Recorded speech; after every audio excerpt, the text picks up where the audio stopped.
Devara cinema review. Junior NTR solo హీరోగా 'అరవింద సమేత వీరరాఘవ' అనే సినిమాతో ప్రేక్షకుల ముందుకు వచ్చి 6 ఏళ్లయింది. తర్వాత రాజమౌళి దర్శకత్వంలో తెరకెక్కిన 'త్రిబుల్ ఆర్' సినిమాతో ప్రేక్షకుల ముందుకు వచ్చిన ఆయన సోలో హీరోగా వస్తున్న దేవరా సినిమా మీద భారీ అంచనాలున్నాయి. కొరటాల శివ ఆచార్య తర్వాత చేస్తున్న సినిమా కావడం, జూనియర్ ఎన్టీఆర్ సరసన జాహ్నవి కపూర్ నటిస్తున్న సినిమా కావడంతో ఈ సినిమా మీద అంచనాలు అంతకంతకు పెరుగుతూ వెళ్ళాయి. దానికి తోడు టీజర్, ట్రైలర్ కట్స్ సినిమా మీద అంచనాలను మరింత పెంచగా ఎట్టకేలకు ఈ సినిమా ప్రేక్షకుల ముందుకు వచ్చేసింది. అర్ధరాత్రి 1 గంట నుండి సుమారు 500 పైగా షోస్తో ఇండియాలో పడగా అమెరికాలో కూడా దాదాపు చాలా ప్రీమియర్స్ పడ్డాయి. మరి ఈ సినిమా ఎలా ఉందనేది ఇప్పుడు మనం రివ్యూలో చూద్దాం. దేవర కథ విషయానికి వస్తే, నిఘా వర్గాల హెచ్చరికలతో 1996లో యతి అనే ఒక గ్యాంగ్స్టర్ను పట్టుకునేందుకు శివం ఏపీ, తమిళనాడు బోర్డర్లో ఉన్న రత్నగిరి వెళ్తాడు. యతి కోసం వెళ్ళిన శివం అదే ప్రాంతానికి చెందిన దేవర గురించి సింగప్ప ప్రకాశరాజు ద్వారా తెలుసుకొని షాక్ అవుతాడు. చిన్నప్పుడే సొరచేపను చంపి ఒడ్డుకి తెచ్చేంత తెగున్న దేవర తన వారైన రాయప్ప, బైరా, కుంజ, కోరతో కలిసి పెద్ద షిప్స్ నుండి మురుగా కోసం దొంగతనాలు చేస్తూ ఉంటాడు. అలాంటి దేవర ఒక దొంగతనం చేస్తున్న సమయంలో మనసు మార్చుకొని ఇక దొంగతనం చేయకూడదని ఫిక్స్ అవుతాడు. అయినా వినని తన వారిని భయపెడతాడు. ఆ భయం దెబ్బకు వాళ్ళు మళ్ళీ తప్పుడు పని కోసం సముద్రం ఎక్కాలంటేనే భయపడతారు. అంతలా భయపెట్టేందుకు దేవర ఒక కీలక నిర్ణయం తీసుకుంటాడు. ఆ కీలక నిర్ణయం ఏమిటి? అందరినీ భయపెట్టే దేవర కొడుకు వర ఎందుకు భయస్థుడిగా మారతాడు? వరాను పెళ్లి చేసుకునేందుకు తంగం ఏం చేసింది? అసలు దేవర మాటకు బైరా ఎందుకు ఎదురు చెబుతాడు? చివరికి శివంకి యతి దొరికాడా లేదా అనే విషయాలు తెలియాలంటే సినిమాని బిగ్ స్క్రీన్ మీద చూడాల్సిందే. ఈ విశ్లేషణ విషయానికి వస్తే, దేవర అనే సినిమా మొదలుపెట్టినప్పుడే ఇది పూర్తిగా ఫిక్షనల్ స్టోరీని ఫర్ గాటెడ్ ల్యాండ్స్ ఆధారంగా చేసుకుని చేస్తున్న సినిమా అని కొరటాల శివ ప్రకటించారు. సినిమా మొదలైనప్పటి నుంచి ఆయన చెప్పిన మాటలు నిజమే అనిపించేలా సాగింది.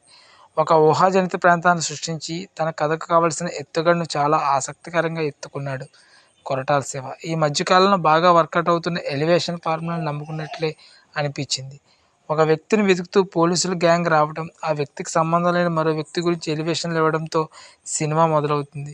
అసలు దేవర ఎవరు? దేవర నేపథ్యం ఏంటి? ఎందుకు దేవర ఇక మీద తప్పు చేయకూడదని ఫిక్స్ అయ్యాడు?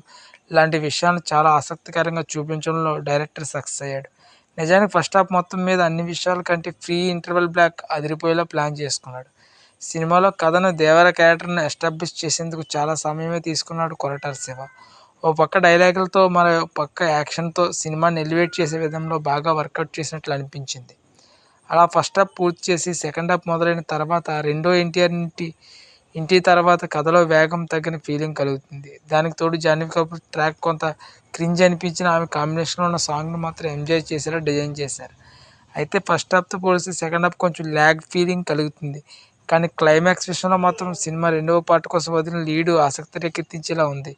కట్టప్ప బాహుబలిని ఎందుకు చంపాడు అని బాహుబలిలో ఆసక్తిని రేకెత్తించిన విధంగానే ఈ సినిమాలో కూడా ఒక అనుమానం రేకెత్తించే విధంలో డైరెక్టర్ సక్సెస్ అయ్యాడు.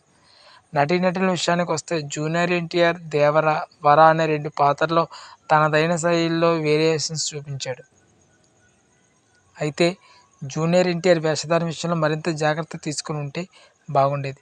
ఓ పక్క దేవర, మరో పక్క వరగా ద్విపాత్రాభినయం అదరగొట్టాడు. అయితే జాహ్నవి కపూర్కి ఎన్టీఆర్తో కాంబినేషన్ సీన్స్ చాలా తక్కువ. ఉన్నంతలో ఆమె పర్వాలేదు అనిపించింది. ఇక విలన్గా నటించిన సైఫ్ అలీఖాన్ మాత్రం జూనియర్ ఎన్టీఆర్ని ఢీకొట్టే పాత్రలో ఒక రేంజ్లో నటించాడు. ఇక ముఖ్య పాత్రలో నటించిన ప్రకాష్ రాజ్, కళ్యాణ్ సరన్, సేన్ శ్యామ్ ఠాకూర్, శ్రీకాంత్, శృతి మరాఠీ, మురళీ శర్మ, అభిమన్యు సింగ్ వంటి వాళ్ళు తమ పాత్రల మేర ఆకట్టుకున్నారు. నిజానికి ఈ సినిమాలో చాలామంది పాత్రధారులు ఉన్నారు. వాళ్ళని గుర్తుపెట్టుకోవడం, వాళ్ళ పాత్ర పేరు గుర్తుపెట్టుకోవడమే సినిమా మొత్తం మీద అతిపెద్ద టాస్క్. టెక్నికల్ టీం విషయానికి వస్తే, సినిమా మొత్తానికి హీరో జూనియర్ ఎన్టీఆర్ అయితే టెక్నికల్ టీం విషయానికి మాత్రం అనిరుద్ధ్ హీరో అనిపించాడు. సాంగ్స్ ఇప్పటికే ఎలాంటి టాక్ తెచ్చుకునే మీకు ప్రత్యేకంగా చెప్పవలసిన పని లేదు.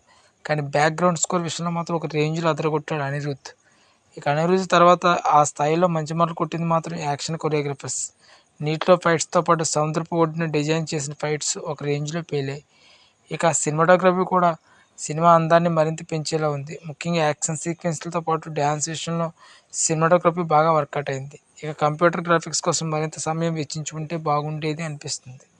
ఫైనల్లీ ఎలాంటి అంచనా లేకుండా థియేటర్కి వెళ్తే దేవరా అలరిస్తాడు. Thank you. 100 years TV.